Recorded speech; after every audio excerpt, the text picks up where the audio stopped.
ગુજરાતના ગાંધીનગર જિલ્લામાં આસો સુદ નોમના પાવન દિવસે રૂપાલ ગામમાં દર વર્ષની જેમ આ વર્ષે પણ ભવ્ય ઘી કુંડી મહોત્સવનું આયોજન કરવામાં આવી રહ્યું છે।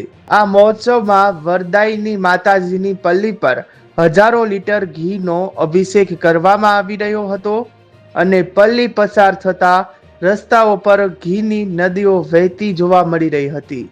સમગ્ર ગામમાં અદ્ભુત અને આધ્યાત્મિક માહોલ સર્જાયો હતો। આ અનોખા મેળાના દર્શન માટે ભક્તોનું ઘોડાપૂર ઉમટ્યું હતું। માતાજી પર શ્રદ્ધાળુઓએ ઉદારતાથી ઘી અર્પણ કરી ધન્યતા અનુભવી હતી। રૂપાલના આ ઐતિહાસિક મહોત્સવને નિહાળવા માટે હજારો લોકો આ ગામ ખાતે આવી પહોંચ્યા હતા।